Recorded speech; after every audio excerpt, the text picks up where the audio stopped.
Good morning সকলকে। আবার সকালবেলার একটা ভিডিও নিয়ে চলে এসেছি। আনোয়ার আলী সম্পর্কে আর একটা নিউজ দেওয়ার আছে।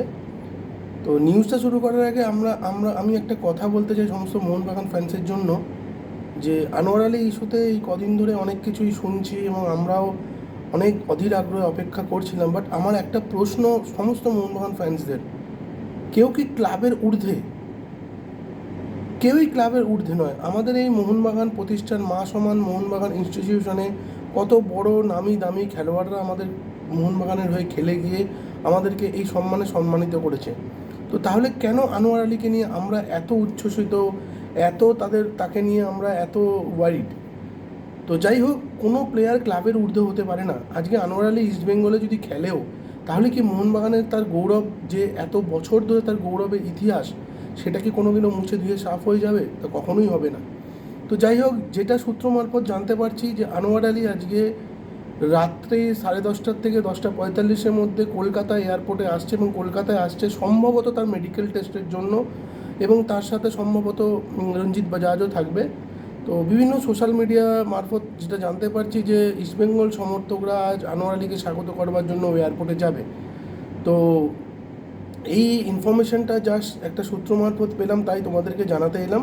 তো একটাই কথা বলবো, আনোয়ার আলী মানে মানলাম সে বড় মানের ফুটবলার, তাহলে মোহনবাগানে সে না খেললে মোহনবাগানের দলটা আর খেলতেই পারবে না, মাঠে নামতে পারবে না, সেটা তো নয়। তাই মোহনবাগান ফ্যান্সের জন্য বলছি যে তোমরা এত বিচলিত হও না। আনোয়ারের সাবস্টিটিউট অনেক প্লেয়ার আমাদের আছে, আসবে যাবে, মোহনবাগানের মতোই থাকবে। তো যেটুকুনি খবর সেটুকুনি জানানোর জন্য এই ভিডিওটা করলাম। সম্ভবত আনোয়ার আলী কলকাতায় আসছে, ডার্বি খেলবে কি খেলবে না সেটা এখনও পর্যন্ত শিওর নই।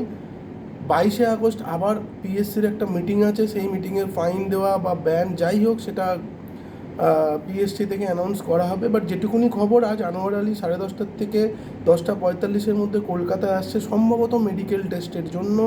এবং সেই খবর শুনে ইস্টবেঙ্গল সমর্থকরা যথেষ্ট উচ্ছ্বসিত। বাট মোহনবাগান ফ্যান্সদের জন্য বলবো, তোমরা প্লিজ মোহনবাগানকে সাপোর্ট করো। আমাদের একটা প্রতিষ্ঠান, মোহনবাগান আমাদের একটা গর্ব, মোহনবাগান আমাদের মা। তো সেইখানে কে গেল কে এলো এইটা না ভেবে আমরা আগামী দিনের যে ডুরান্ড কাপ আছে বা ডুরান্ডের ডার্বি আছে বা আইএসএল শুরু হচ্ছে এবং এএফসি কাপ 2 আছে, সেটার জন্য ফোকাস করি এবং মোহনবাগান ক্লাবকে উত্তেজিত করি, মোহনবাগান ক্লাবকে সমর্থন জানাই, মোহনবাগান ক্লাবের পাশে গিয়ে দাঁড়াই। তো এইটুকুনি বলার ছিল। আর তোমরা আর আগেই জানো যে ডুরান্ড কাপের টিকিট নিয়ে দুর্নীতি অলরেডি বিভিন্ন সোশ্যাল মিডিয়ায় বলতে শুরু করে দিয়েছে। জানি না ডুরান্ড কর্তৃপক্ষ কেন এমন করছে। বাট একটা খবর আছে, আমি জানি না এই খবরটা কত বড় সত্য খবর না মিথ্যে খবর, বাট সেটা কোনো অফিসিয়ালি খবর নেই। বাট যেটুকুনি আমরা জানতে পেরেছি, এটা এখনও বলছি, এটা সূত্র মারফত, জানি না। আজকে আবার ঠিক 12টা, এখন বাজে 11:10, আবার ঠিক 12টার সময় মোহনবাগান কিছু স্ট্যান্ডার্ড টিকিট ছাড়বে। জাস্ট যেরকম কালকের দিনে হয়েছিল 20-30 সেকেন্ড, 40 সেকেন্ড, 1 মিনিটের মধ্যে ইস্টবেঙ্গল স্ট্যান্ডার্ড টিকিট ছেড়েছিল এবং সোল্ড আউট হয়েছিল। মেবি আজকে ছাড়তে পারে। তো সেইটা তোমরা সবাই বুক মাই শোতে একটু দেখো। জানি না টিকিট নিয়ে কী হবে, খেলা দেখতে যেতে পারবো কি না। টিকিট নিয়ে যেরকম দুর্নীতি করছে, এর আগের মরশুমেও তাই করেছিল। তো যাই হোক, এই ছিল আনোয়ার আলী আর ডুরান্ডের টিকিট নিয়ে আমার বিশ্লেষণ।